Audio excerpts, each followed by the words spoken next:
I know I've talked about Super Mario 64 1,000 times on this channel, but today I'm joined by SimpleFlips and we're gonna dive into the speedrunning community for this game. There's tons of really fascinating tricks that most people aren't able to do, so we'll be going through 10 of them. All of these tricks are possible to do, but not all of them are implemented into runs. And with that, let's get started.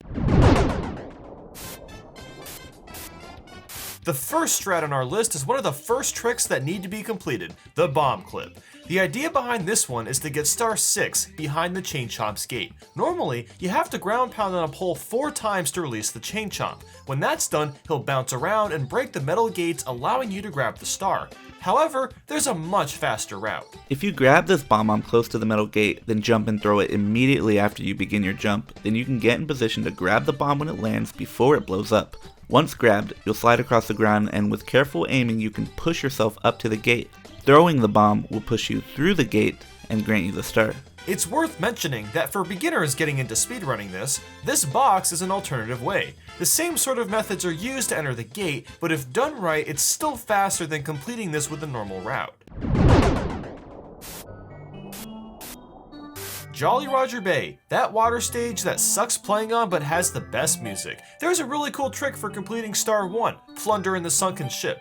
Normally, you need to swim down to an eel, swim back up, and come back down to enter the ship. Why the eel is so keen on guarding the ship? Well, who knows? I guess he's self-aware of the treasure that can be found underneath, even though there's nothing in it. But anyway, once entering the ship, you have to swim to 4 chests and open them in the correct order, which somehow drains the water, allowing you to grab the star in that box. The longest part about the star is actually getting into the ship and waiting for the eel to come out, but you can skip all of that altogether. This trick is known as the ship clip. What you want to do is swim at this exact point on the ship and then keep swimming into the wall until Mario fully accelerates and can clip through. But that's not the entire trick, because you also need to swim under the eel in order to make it into the loading zone. This in theory sounds easy, but since you can't actually see the eel or Mario, you just sort of have to do it blindly and from memory. If you aren't careful, the eel can hit you and even knock you out of the ship, forcing you to clip again or to go for another star. Moving on to Whomp's Fortress. Have you ever gotten tired of having to travel by owl to grab the star in the cage? I mean, how does the owl even carry Mario? Well, to save the owl from pulling a muscle, this next speedrun strat is called Owlless. What you'll need to do is get to one of the top platforms on the level. There's a lot of ways to optimize this by long jumping into the first tree and immediately diving out above. You can also wall jump from where the first piranha is and land on the platform to perform this trick. You need to triple jump with enough speed that you can wall kick, but not so much speed that you'll go flying in the opposite direction, and at as much height as you can, wall jump and immediately hold left. If done correctly, you should be able to land inside of the cage. When speedrunning this game, star order is crucial in this level. You want to complete this one before you spawn in the tower. That's because the tower causes a lot of lag, and while lag might not seem like that big of a deal, every second is important in speedrunning, so it's beneficial to complete the star early on in the level. Our next trick also takes place in Whomp's Fortress. This is a really interesting trick because there's 2 really fast methods and both are actually used in runs. The name of this trick is called Cannonless, and as the title implies, you complete star 6, blast away the wall without the cannon. The first method discovered was to climb up a bit of the level, run across the great platforms that fall, then run across a narrow bridge and peel left at just the right time. The reason you're able to get this star like this is because ledge grabbing into the wall extends Mario's hitbox just enough to touch it. This is one of the harder tricks to do in the game because your precision has to be spot on, or you'll miss and waste tons of precious time. Back in the day, people would reset for hours trying to not only get this trick, but to get everything in the stage right in addition to this trick. Luckily, there's another strategy that allows you to be perfectly accurate every time. You'll start by jumping across the bridge and grabbing the ledge on the right, quickly get up and do a backflip, then do a punch, move down until you grab the bridge's ledge, move the camera to the right, then left, slowly climb up, and hold down, and you should get it every time. I know that sounds overly complicated, but it's much safer to use this method instead of just running across the bridge and hoping for the best. It still saves way more time than talking to the bomb, waiting for the cannon to open, shooting out of the cannon, and then running up to grab it. The harder strat is kind of like a backup plan for most runs, which is strange because of how difficult it is.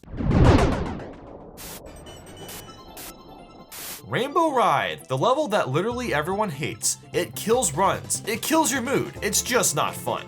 This level is basically just one big death pit, plus it contains the longest stars in the game. 2 of those require you to ride up to the top of the level using several magic carpets. After lots of jumping over obstacles and just waiting for the carpet to move, you'll arrive at a pirate ship. Here you'll get 2 stars. One of those is on the tip of the boat while the other requires a cannon to shoot to an island with the other star. Now, as you might expect, speedrunners have fun ways to skip through a lot of this level, and one of those methods is called Lakitu Bounce. Not to be confused with Lakitu Skip, which is just a couple of long jumps. This trick involves precise movement to lure the Lakitu to exactly where you'll need him to be when you wall kick off this wall. He is necessary to getting the extra height so you can climb up the slope and then up the pole. As if that wasn't enough, a couple more precise wall kicks will allow you to expertly skip the carpet ride, and skip going all the way around to the cannon bomb. So imagine this, you're a speedrunner at the end of your run. You have to do this trick 2 times or your run is dead. The pressure must be unbearable for the top players. If you thought those speedrun tricks were a breeze, wait until you see Breezeless. I'm sorry, that was just awful. Now, everyone knows the slide levels in this game, and the one featured in Tall Mountain is the hardest variation. If you can make it to the end without dying, you'll get a star easy. However, there's no need to take the slide at all. You can get this star after entering the level within about 10 seconds. What you'll need to do is triple jump towards the wall jump, and pull back as far as you can, and once you reach peak height, you'll ground pound. If all is done correctly, you'll clip right into the platform with the star. Now, how this trick works, I have no idea. Now, what's great for beginner runners is there's a really easy backup that basically anyone can do. Jump into the breezy air at the edge and let yourself fly on the land above you. Then simply jump below where the star is, pull back a bit, and kick in the air. Boom, you're done, it's that easy. And it's not even that much slower. Shifting Sandland. It's another one of those levels that people don't like on their first playthrough. There's so much freaking quicksand. Now inside the pyramid, there's a star all the way at the tippy top. Normally to get there, you have to slide down the door of the pyramid and climb all the way up. You'll have to make a lot of challenging jumps, avoid thwomps and amps, and all sorts of shenanigans. But believe me, there's this strat called Pillarless that saves a ton of time, but man is it challenging. Do you remember the bomb clip from earlier? Because this trick is just like that, except it's a million times more insane. What you have to do is throw the bomb and then re-grab it just like before, but this time you need to take it a step further because in order to get that infinite bomb timer that prevents the bomb from exploding, you have to re-drop the bomb and then grab it again. You use the slope for this. Once the bomb has this infinite timer, all you need to do is not stand still and it won't blow up. This requires you to either be on a slope or in the air. But imagine that you need to traverse the distance between quicksand, which makes it so you cannot jump. After you dive to re-grab the bomb, you'll be making your way towards the pyramid backwards, avoiding the parts of the quicksand that actually kill you through ground pounds and double jumps until you get to the slope of the pyramid. Once you get here, hold back, and as soon as you get the perfect height, then ground pound in order to clip through the top of the pyramid and into the hole. Damn. Hazy Maze Cave is probably the ugliest level in the whole game, and it also contains some of the most ridiculous tricks too. When speedrunning Mario 64, most levels require you to complete the 100 coin star and 8 red coins at the same time. Doing this saves you a lot of time so you don't have to constantly re-enter the level. This concept applies in this level too. All the red coins are found in one section. You'll use these elevators to move them around to get them all. Okay, I know the N64 is primitive, but you can't tell me this yellow and green box is an elevator. Like, just no. Anyway, speedrunners complete the red coins barely touching the elevators because they move too slow for them. They'll start with the red coins up above. First, they cue the elevator to move and then collect these 2 red coins, then before the platform disappears, you narrowly land on it again. Then jump to this box. From this box you long jump, collect this coin, and land on this tiny slope that you have to quickly jump off of before it's too late. You then land on this box and wall kick off this tiny ledge in order to get the red coin. It is one of the most technical strings of movement in the game. Even if they complete this coin route perfectly, that eyeball at the top can ruin a run due to bad luck. Sometimes the blue coin won't fall to the ground and the player will have to get back up on the platform to grab it. If you've watched Mario 64 speedruns, you've seen this trick before. It's the most infamous one, known as the BLJ, or backwards long jump. It works by long jumping backwards in conditions where you are constantly able to refresh your jump by hitting the ground quickly, such as a low-hanging ceiling or a set of stairs that you can land on again quickly. Since Nintendo didn't limit your speed going backwards, you can quickly chain together the speed you get from this until eventually you're flying around everywhere. You've probably seen this trick done to skip to the final Bowser level. In case you're unfamiliar, you need 70 stars to access the final Bowser, but you can bypass that by using a BLJ up the stairs so they don't endlessly repeat. While these are cool, most people could probably learn this trick with just a little bit of practice. But there's a really cool trick where you can BLJ into the water in Jolly Roger Bay. While it doesn't apply in runs, having a metal cap and then doing a BLJ off of this rock and turning to the right will allow you to fly through the water and into the cave much quicker than swimming would allow you to. And before we move to number 1, for the first time on my channel, I wanted to give an honorable mention to the Cyglemic trick. This one isn't that technically challenging, but it's the most famous one outside of BLJs. What's funny about it is the way the name was brought to shape. Narcissa Wright, or Cosmo Wright at the time, was speedrunning Mario 64 for fun. At this time period, the top Mario 64 runner was Cyglemic, and nobody was as good as him. Cosmo didn't really know any of the top tricks, but there's one in the Vanish Cap stage. The idea is to skip the text box by hitting the switch and grabbing the star before hitting the ground. It requires a pretty precise triple jump and wall jump, and Cosmo pulled it off.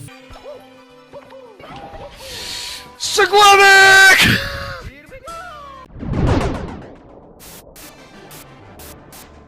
You remember Bomb Clip, right? In Pillarless? Well, imagine those tricks but morph together into what can be better described as stupid. Like, just stupid hard. Like, so hard that only one person has ever completed this. So first, you've got to get this bomb inflated and re-grabbed, which in itself is hard enough to do, but you're doing this while it's windy and pushing you around. Then, after some incredibly precise edge stutters, start moving your way over to the warp all the way over here. You need to space your movement perfectly that you slide into the warp, but you can't be sliding for too long because Mario will drop the bomb if you do. Once you get up here, you walk off the stage to reactivate the bomb by entering its radius, and start to move backwards but with full movement control. From here, you do some incredibly precise side flips, and then, to end it all, 2 back-to-back glitchy wall kicks to be able to ground pound onto the slope backwards. It's by far the most insane trick in the game.